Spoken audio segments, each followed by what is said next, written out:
நீங்க உங்க ரைட ஷேர் பண்ணி சம்பாதிக்கணுமா? நீங்க எங்கேயாவது போகும்போது டிராவல் காஸ்ட்ட கம்மி பண்ணணுமா? GoShare ட்ரிப்ப இன்ஸ்டால் பண்ணுங்க. கீழ இருக்க டிஸ்கிரிப்ஷன்ல லிங்க்க குடுத்துருக்கேன். டவுன்லோட் பண்ணுங்க, டிராவல் பண்ணுங்க, என்ஜாய் பண்ணுங்க. நெட் டிவி ஃபார் யூ சேனலுக்கு என்னோட மனமார்ந்த வாழ்த்துக்கள். 7.5 லேக்ஸ் சப்ஸ்கிரைபர்ஸ் வந்து இருக்கிறாங்க. ஸோ கூடிய சீக்கிரம் அது வந்து 1 மில்லியனாக மாறதுக்கு என்னுடைய மனமார்ந்த வாழ்த்துக்கள். நெட் டிவி ஃபார் யூ பார்த்துட்டு இருக்க வியூவர்ஸ் எனக்கும் வணக்கம்.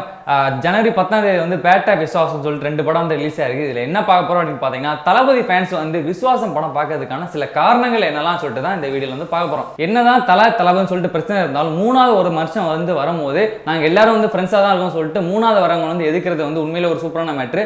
அந்த வகையில் தளபதி ஃபேன்ஸ் வந்து நிறைய இடத்துல பிரச்சனை வரும்போது, நிறைய இடையூறு வந்து வரும்போது தலை ஃபேன்ஸ் வந்து பயங்கரமாக ஹெல்ப் பண்ணியிருக்காங்க. எங்கெல்லாம் அப்படின்னு பார்த்தீங்கன்னா, சர்க்கார் படம் பிரச்சனை வரும்போது தளபதியோட பேனர்லாம் அடிச்சு உடைக்கிறது, அதுக்கப்புறம் தளபதி ஃபேன்ஸ் வந்து அடிக்கிறது, இந்த மாதிரிலாம் நடந்துட்டு இருந்துச்சு. அந்த ஒரு டைம்ல நமக்குள்ள என்னதான் பிரச்சனை இருந்தாலும் 3வது ஒரு மனுஷன் வரும்போது நம்ம சேர்ந்து கேட்கணும்டா சொல்லிட்டு பயங்கரமாக ஹெல்ப் பண்ணியிருந்தாங்க. அதுக்கப்புறம் எப்போ அப்படின்னு பார்த்தீங்கன்னா, சீமான் அவர்கள் வந்து தளபதியை பற்றி நிறைய ஒரு விமர்சனம் வச்சிருந்தாரு. அந்த ஒரு டைம்லையும் இது தப்பான ஒரு விஷயம், நம்ம எல்லாரும் சேர்ந்து கேள்வி கேட்போம்னு சொல்லிட்டு தலை ஃபேன்ஸ் வந்து பயங்கர ஒரு சப்போர்ட்டிவா இருந்தாங்க அப்படின்னு சொல்லலாம். அந்த வகையில் அவங்களுக்கு நம்ம திருப்பி கொடுக்குற ஒரு விதமா விஸ்வாசம் படத்தை வந்து எல்லாரும் கண்டிப்பாக போய் தியேட்டர்ல பார்க்கணும்னு சொல்லிட்டு ஒரு விஷயம் தான். அடுத்ததா என்னதான் வந்து தளபதி ஃபேனா இருந்தாலும் தலைகிட்ட வந்து எல்லாருமே பிடிச்ச ஒரு விஷயம் அப்படின்னா தன்னம்பிக்கை. அதையும் தாண்டி அவர் படத்துல வந்து அந்த சாமிங்கா இந்த கியூட் பேபின்னு சொல்ற அந்த மாதிரி ஒரு ஃபீல் வந்து விஸ்வாசம் படத்துல வந்து ஒரு 10 வருஷம் 15 வருஷம் கழிச்சு அந்த மாதிரி ஒரு தலையை வந்து பார்க்க போறோம்.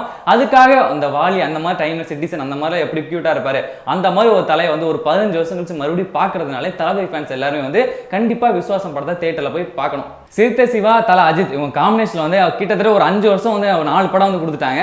அதுக்கப்புறம் சிறுத்தை சிவா வந்து ஒரு பேட்டியில வந்து என்ன சொல்லியிருக்காரு அப்படின்னு பார்த்தீங்கன்னா, அடுத்ததா தளபதி கூட வந்து ஒரு படம் பண்றதுக்காக ஒரு பிளான் போயிட்டு இருக்கு, கூடி சீக்கிரம் பண்ணுவேன்னு சொல்லிட்டு ஒரு இன்டர்வியூல சொல்லியிருந்தாரு. இதனாலே வந்து அதுக்கப்புறம் சிறுத்தை சிவா காம்பினேஷன்ல லாஸ்டா வந்து வரப்போற படம் வந்து என்ன அப்படின்னு பார்த்தீங்கன்னா விஸ்வாசம். இந்த படம் முடிச்சதுக்கப்புறம் அடுத்ததா தளபதியை வச்சு பண்றதுக்கு நிறைய வாய்ப்பு இருக்கு. அதனாலே வந்து தளபதி ஃபேன்ஸ் எல்லாருமே வந்து விஸ்வாசத்தை பார்க்கணும். அடுத்ததா ஒரு ஜாலியான காரணம் வந்து என்ன அப்படின்னு பார்த்தீங்கன்னா, நம்ம யார் ஃபேனா இருந்தாலும் இன்னொரு ஹீரோட படம் வந்து ரிலீஸ் ஆச்சு அப்படின்னா நம்ம ஃப்ரெண்ட்ஸ் கூட வந்து ஒரு கலாய் மொமெண்ட் அது வந்து வரும்போது கண்டிப்பா அந்த படம் வந்து அப்படி இருந்துச்சு இப்படி இருந்துச்சு சொல்லி கலாய்க்கிறதுக்காக கண்டிப்பா வந்து விஸ்வாசம் படத்தை போய் பார்க்கணும். அதுக்கப்புறம் நீங்க என்ன பண்றீங்க அப்படின்னா, விஸ்வாசம் படத்துக்கு நீங்க எந்த அளவுக்கு சப்போர்ட் பண்றீங்கன்னு சொல்லிட்டு மறக்காம கமெண்ட் பாக்ஸ்ல கமெண்ட் பண்ணிடுங்க. அதுக்கப்புறம் விஸ்வாசம் படம் வந்து எப்படி இருக்குன்னு சொல்லிட்டு ரிவ்யூ வந்து நீங்க பார்க்கணும் அப்படின்னு நினைச்சீங்கன்னா டிஸ்கிரிப்ஷன்ல அதுக்கான லிங்க் இருக்கு, அதை கிளிக் பண்ணி பார்த்து படம் வந்து எப்படி இருக்குன்னு சொல்லிட்டு நீங்க தெரிஞ்சுக்கலாம். அதுக்கப்புறம் இந்த வீடியோ வந்து உங்களுக்கு பிடிச்சா பண்ணும், லைக் பண்ணிடுங்க, ஷேர் பண்ணுங்க, மறக்காம net TV for you subscribe பண்ணிடுங்க.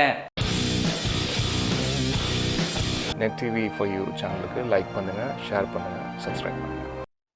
இந்த எண்ட் ஸ்க்ரீனில் பார்த்தீங்கன்னா லெஃப்ட் சைடில் வந்து விஸ்வாசம் மூவி ரிவ்யூ இருக்குது, ரைட் சைடில் வந்து பேட்ட மூவி ரிவ்யூ இருக்குது. ஸோ நீங்கள் இன்னும் இந்த 2 மூவி ரிவ்யூ பார்க்கல அப்படின்னா வந்து கிளிக் பண்ணி பார்த்து தெரிஞ்சுக்கோங்க. ஸோ இது மட்டும் இல்லாமல் நீங்கள் இன்னும் net TV for you subscribe பண்ணல அப்படின்னா வந்து இடையில ஒரு லோகோவை கிளிக் பண்ணி சப்ஸ்கிரைப் பண்ணுங்கள். ஸோ உடனடி அப்டேட்டுக்கு பெல் ஐக்கானையும் கிளிக் பண்ணி வச்சுக்கோங்க.